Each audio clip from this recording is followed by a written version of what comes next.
Раскол. Эпизод 2. Разин. Давайте вернемся к правлению Алексея Михайловича Тишайшего.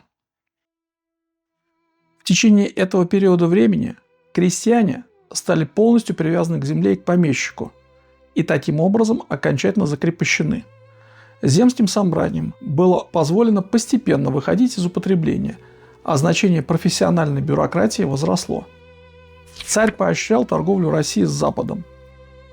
Недовольство управлением сосредоточилось в городах, которые страдали от экономической конкуренции иностранцев, и среди крестьянства, лишенного последних остатков свободы. Это социальное недовольство и выразилось в частых восстаниях, самым жестоким из которых было крестьянское восстание 1667-1671 годов, возглавленное Степаном Разиным. Остановимся на нем более подробно. В предшествовавшие годы увеличивался государственный налог. Более того, началась эпидемия моровой язвы, отголосок прошедшей ранее эпидемии чумы и массовый голод. Главными причинами восстания являлись, по мнению историков, следующие моменты: закрепощение крестьянства, рост налогов и повинностей социальных низов, стремление власти ограничить казачью вольницу, скопление бедного казачества и беглого крестьянства на Дону. И эти же историки пишут о том, что о целях и тем более о политической программе Степана Разина говорить сложно. Учитывая слабую дисциплину войска, восставшие не имели четкого плана. Среди различных участников восстания распространялись «прелестные письма» в кавычках, в которых призывалось бить бояр, дворян и приказных людей. Сам Разин весной 1670 года говорил, что идет воевать не против царя Алексея Михайловича, а бить бояр-изменников, которые отрицательно влияли на государя. Ну, как же мы можем это прокомментировать? Давайте начнем с личности самого Разина, по которому и по времени, по месту рождения существуют очень разные версии. Но укажем, что на самом деле Разин – это псевдоним, за которым стоял один из представителей древнего княжеского рода Голицыных. В 1650-х годах в исторических хрониках упоминается о паломничестве Разина в Соловецкий монастырь. Ну, здесь надо уточнить, что на самом деле он ездил к старцам с обсуждением и за благословением будущего похода на Москву. Но они предрекли ему неудачу и смерть в жестоких муках. В чем же кроются истинные причины восстания Степана Разина? Это был глас народа, как несогласие с той несправедливостью, которая начала происходить. Непонимание происходящего и породило этот процесс, а заданный пульс, как нечто живое, долго сохранялся. Он и породил это движение. Разин не собирался, по крайней мере на словах, свергать царя Алексея Михайловича, однако объявил себя врагом всей официальной администрации, воевод, дьяков, представителей церкви, обвинив их в измене царю. Разин понимал, куда идет, и вел за собой большую, хорошо обученную армию, но он недооценил степень бедствия. В какой-то момент, когда чаша весов уже склонялась в его сторону, опять случилось внутреннее предательство. Следует отметить, что никакими грабежами по ходу восстания он не занимался. У него самого была прекрасная военная выучка, и соратниками его было несколько человек, владеющих всеми премудростями военного искусства. Когда историки пишут, что, учитывая слабую дисциплину войска, восставшие не имели четкого плана, это звучит как издевательство. За период 1667-1669 годов к нему стала толпами идти беднота, и он собрал немалое войско. Он также писал письма разным казахским атаманам с призывами к восстанию, но к нему с отрядом пришел только Василий Ус. Впоследствии множественные банды, прикрывшись этим, действительно занимались экспроприацией нажитого. И нужно понимать, что чем дальше было от него как от центра, тем больше было стихийности. Следует отметить, что Разин был очень честным, справедливым, воплотившим истинный дух русского народа. Многие готовы были воевать под его началом, нежели просто жить обычной жизнью. Для подавляющего большинства он служил эталоном справедливости.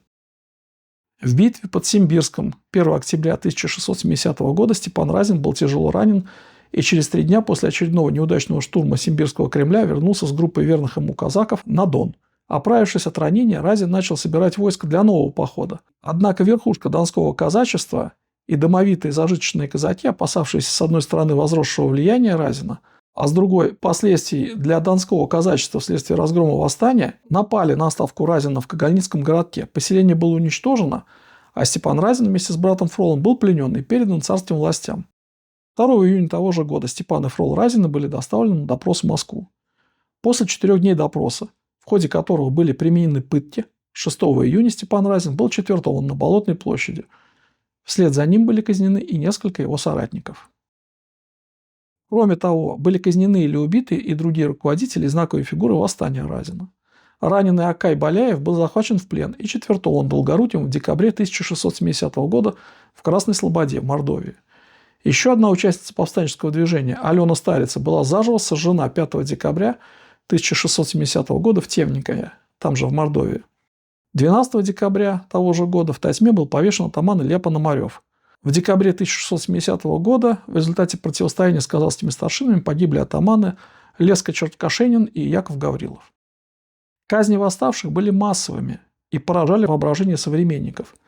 Так анонимный английский моряк с корабля «Царица Исфирь», наблюдавший расправу князя Юрия Долгорукова над повстанцами на Волге, в своей брошюре, опубликованной в Париже в 1671 году, сообщил: «Место сие являло зрелище ужасное и напоминало собой преддверие ада.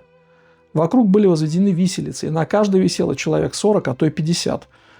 В другом месте валялись в крови безглавленные тела.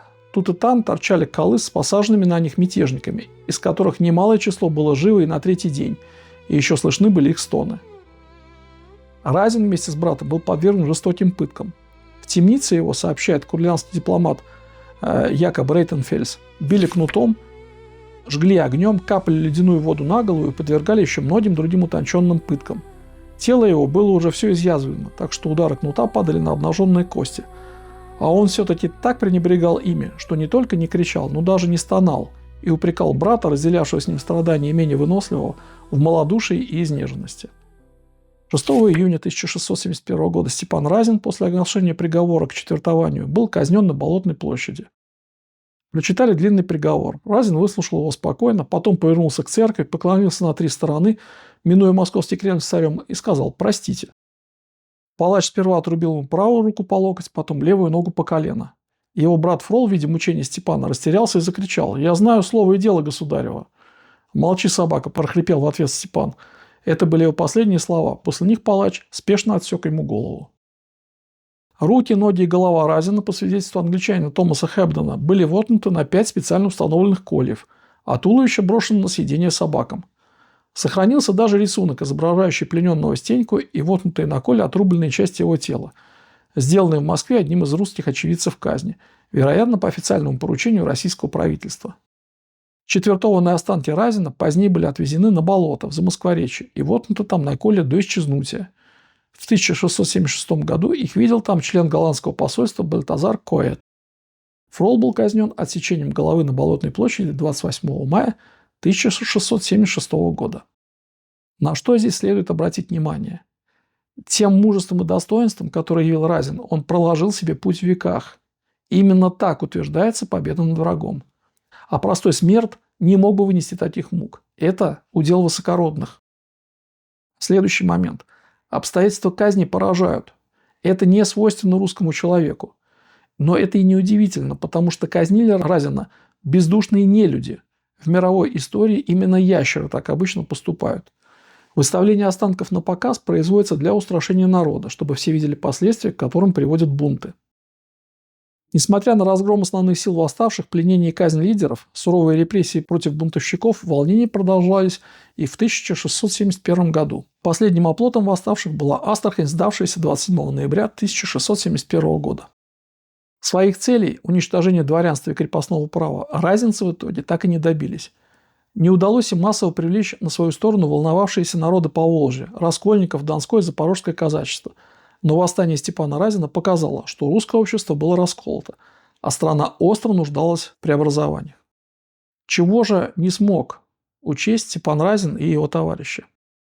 Их крах был предрешен, так как он считал, что сражается с людьми, с вороватыми боярами, которые вводят в заблуждение наивного царя, а на самом деле ему противостояло темное жречество. На Руси к этому моменту сложилась паразитическая система, в задачи которой входило следующее. Первое – уничтожение всего русского по крови. Второе – уничтожение письменности. Третье – уничтожение духовности. И в следующих эпизодах мы расскажем, как это отыграло.